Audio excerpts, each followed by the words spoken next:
Hello and welcome to another Doctor's Assistant 1 video, and today I'm doing another Doctor Who Big Finish review. Ironically, another episode by Jonathan Morris, which is kind of ironic considering the last story I reviewed was Curse of Davros, and that was also written by Jonathan Morris.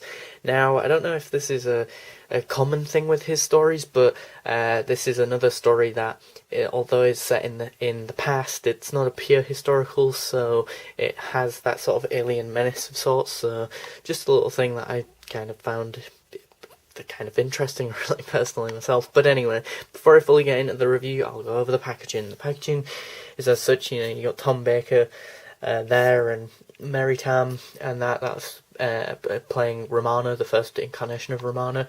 That might be the biggest difference you can see from this front cover or this story. Anyway, yeah, I'll get into that some more.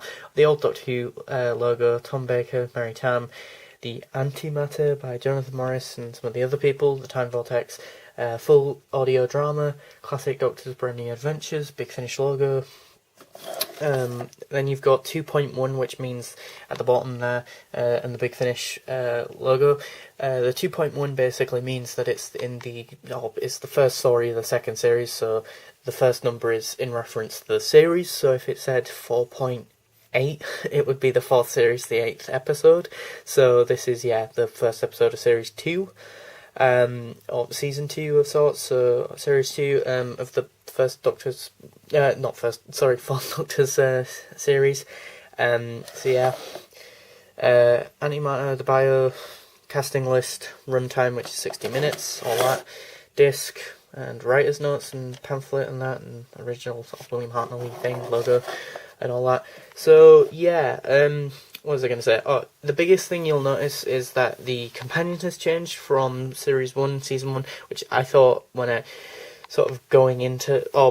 when I first started with Big Finish, I always thought that was a bit weird, but obviously it would get a bit repetitive or stagnant and stale, I guess, if each series of the Fourth Doctor Adventure series had the exact same companion. So they've now, instead of Leela or Louise Jameson playing Leela, this time around we've got Mary Tam playing Romana 1, which of this recording, unfortunately, this series 2 of the Fourth Doctor Adventure 1 run is the only series to have her, because unfortunately, sort of as this was released, this Big Finish audio, she'd sort of passed away, and that, so, unfortunately we won't ever be getting any stories with her character anymore, so although it's nice that at least we got one series with her. That being said, she gives a stellar performance in this. I want to say she does the character justice, but I have only seen bits of her character and her performance, and therefore can't fully comment on that. But from listening to her, she was more than adequate. I would go so far as to say that she was really good. From what I know of Romana, the first incarnation, she's rather sort of, I don't want to say stubborn, but quite sort of very intelligent, quite independent, she's basically the opposite of Leela, so very drastic, if Leela's there on the spectrum of sorts, of intelligence, Leela's there, Romana 1's there, in terms of intelligence, she's an intellectual equal to the Doctor, and she's a female Time Lord, and she is just, really good in this. I really like her. I love the, I think this episode, if you're a really big Romana 1 fan, I think you might particularly like this story quite a lot, because I think this episode actually focuses on her character quite a lot, more than any of the stories in the main actual televised series ever did, And there are quite a lot of funny lines, obviously, with Tom Baker. Tom Baker's superb as usual. What is odd, though, is that for a big duration of this two-parter, and that the two are very much split up, so which I think is really funny, because by the time, spoiler alert, but by the time they get back with one another, they're just bickering like an old married couple, which is kind of ironic considering the whole theme of this story is marriage. That being said, it is set in 1920s. It's very sort of Agatha Christie, Downton Abbey, sort of old school Britain, sort of old boy, old sport sort of time period. Toodle Pip is said towards the end of this story, which I thought was pretty funny because Romana has no idea what one of the characters means by Toodle Pip, and there's a great line by Tom Baker that he says something along the lines of, "Ah, yes, Romana, the Sonic is quite often. Oh, it's quite often been said the Sonic screwdriver, or the Sonic is mightier than the sword." Which I thought was pretty funny. Another bit where there's like an android and then he gets distracted and then doesn't decide to kill the Doctor and this character called Mabel, and Tom says, "Ah, yes. How rude of him. He should have just killed us before he got distracted," or something like that. "Oh, yeah, he can't even kill us without getting distracted. How rude." Or he says something along the lines of that, or akin to that, which I thought was hilarious. I think the villain's decent enough, and that I just think this is a very sort of point A to point B story. It's odd going from Curse of Davros, which is a 4-part story with, quite a lot of ideas and substance and depth, and to this feels very much more accessible. Not that Curse of Davros wasn't, because again I said that it was rather accessible to someone who would be new to Big Finish audio, to the Big Finish audios, and I stick by that comment that I think Curse of Davros is rather accessible, but I think what I mean is that it just feels like it's got more content, basically. Even if it was more accessible, there were still more ideas and more concepts, and maybe not everyone landed, but just there was more to dig up or sink my teeth into, for lack of a better term.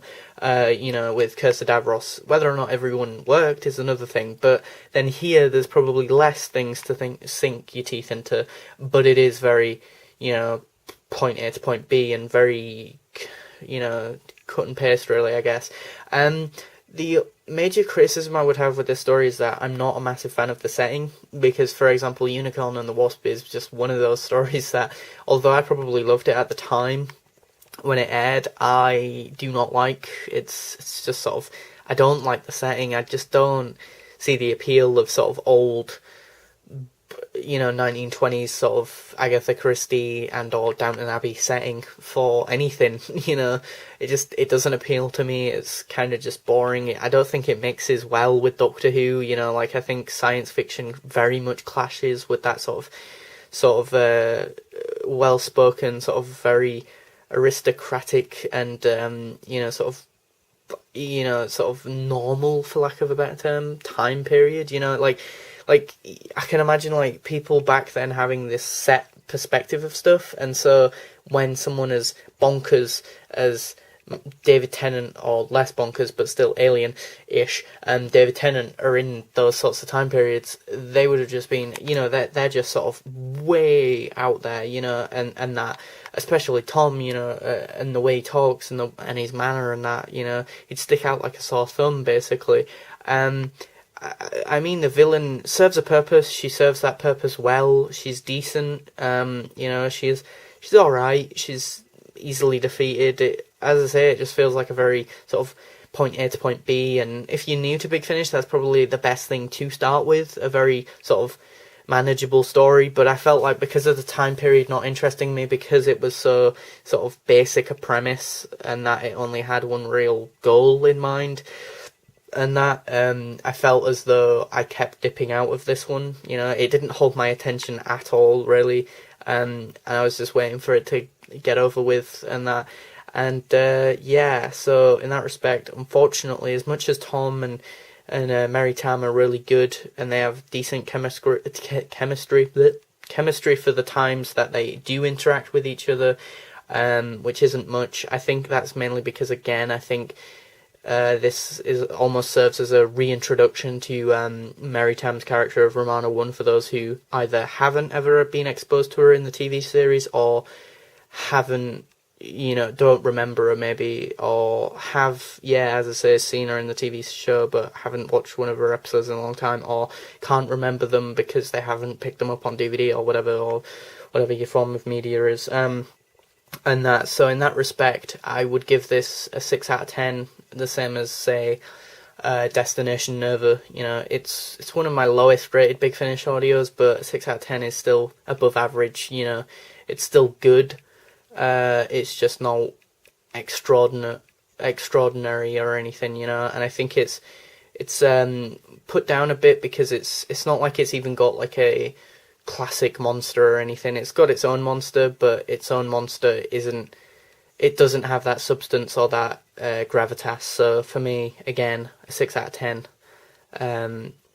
But yeah, thanks for watching, comment, rate and subscribe.